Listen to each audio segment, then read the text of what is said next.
What is happening, people of YouTube?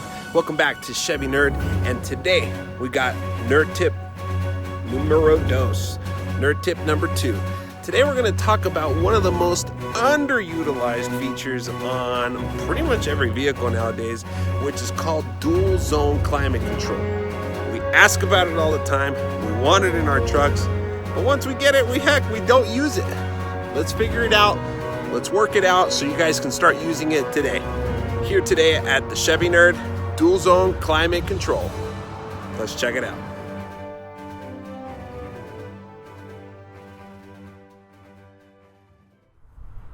What's going on, guys? This is Joel Soria, the Chevy Nerd, once again coming back at you.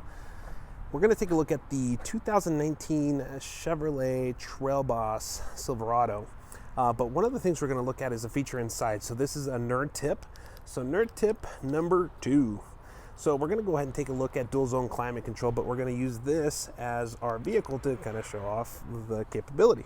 So what we're going to do is we're going to climb on in and going to adjust the seat because I'm 6 foot even. So I'm going to make sure there's enough room in here. Going to hop on in.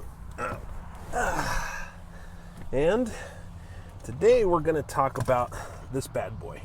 So we're going to show you how to use it. Like I mentioned before, probably one of the most underused features in a vehicle, and we're going to cover it today so you can learn how to use it and take advantage of it. So first of all, we're going to turn on our car, in this case our truck. Close the windows here. And turn off that there. I'm going to go ahead and put these vents just a little down there. Okay. So,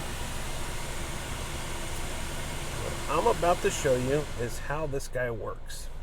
Okay. So, first of all, let's start off with these 2 knobs here. So, on the left-hand side and the right-hand side, you're going to have very similar knobs going from cold to hot. Okay. So, if you are chilly, you want to go ahead and crank up the heat. Okay? And if you're roasting, you want to turn down the heat. Make it cooler. Okay? What's nice about this, if you can see these options here, is that it adjusts the temperature, and then that's what will come out of your vents. You'll either have hot or cold. Very simple, right? But how can we take this further? And how can we make it more of a creature comfort when we're traveling and we have our passengers with us that have a little bit more pickiness when it comes to their temperature? Well, super simple. We have this other knob here that can go ahead and adjust to that different climate control. So, by simply, right now we're on what's called sync. So as soon as I increase the temperature here, the other temperature increases too.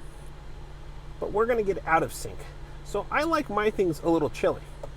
My wife thinks that a little bit toastier is the best way to go. So what she can do on her knob is go ahead and increase the temperature. You'll notice that this other one won't be changing, only the one on the right hand side. So what can eventually happen is you'll have heat come out of this vent and coolness come out of this vent.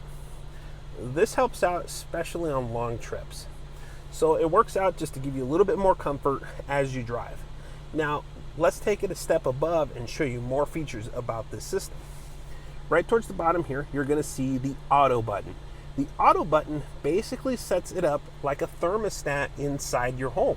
And what I mean by that is if I want 60 degrees and I click auto, I'm not sure if you guys heard that, but at this point, the vents increased in speed, okay, because it needs to reach that temperature, okay. On this side, they're also a little bit warmer. Over here, a lot cooler. Okay, but the vents picked up. Now, I'm going to show you this demonstration with this other button here called sync. Once I hit sync, it matches them there. Now you're definitely hearing that the vents are a lot higher. So that just signifies that now we're definitely trying to get this both sides at a 60-degree temperature. Now, as I climb up in my temperature, I hope you guys can hear this.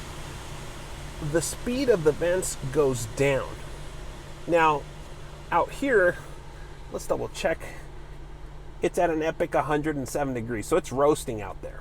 So being at 74 right now is still throwing up some cool air. So there's an internal temperature control thermostat that reads the temperature for the inside. So as soon as I start dropping this, you'll see the vents go up.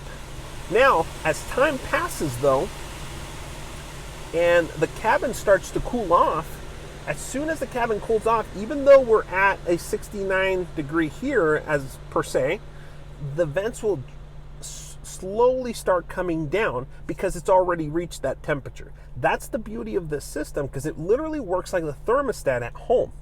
Okay. Now, like I mentioned before, you have your left and your right. Here's your sync button to keep them at the same temperatures, your auto button to use your internal thermostat and to adjust to that temperature. And at any point, if the person on the right wants to have a little bit of a different experience, they can crank up theirs. You can still keep it under auto. Everything starts blowing cold on this side, hot on the other. Super nice and simple. That today, guys, is your nerd tip number 2. This will help you get the best out of your dual zone climate control. Oh, one thing I forgot. If you don't like how this works and you would like to have your own adjustment for the vent speeds, you can always break away from the auto system by either pressing the auto button or simply adjusting the vents on your own. And that'll be done through the button here. Now, once again, with automatic does assume the best course of action of how to distribute the ventilation. Okay, so keep in mind that when you're in automatic, you may not see the symbols out here of where the air is going like you see them here. When you click on auto, those disappear, because what it's going to do is that it's going to use the best routes of circulation to hit that temperature right there. I hope that's been helpful. Thank you for watching the Chevy Nerd. If you haven't already, click on the subscription. Leave a comment for feedback on there. Any questions that you guys might have, or the next feature you'd like me to talk about, leave a comment below. Also, hit your notification bell if you want to stay up to date with the Chevy tips, Chevy Nerd tips. There's going to be quite a few coming up. We'll be talking quite a bit more about different features. So anything, let me know. Stay tuned. Give it a thumbs up if you liked it, and give it a thumbs down if you didn't like it. Let me know how I can be of assistance to you. And once again, if you guys come in to the dealership at Ed Bozart's Chevrolet here in Junction, ask for the Chevy Nerd or ask for Joel Soria, and we'll be happy to take care of you when you come in. All right, guys, stay out of trouble.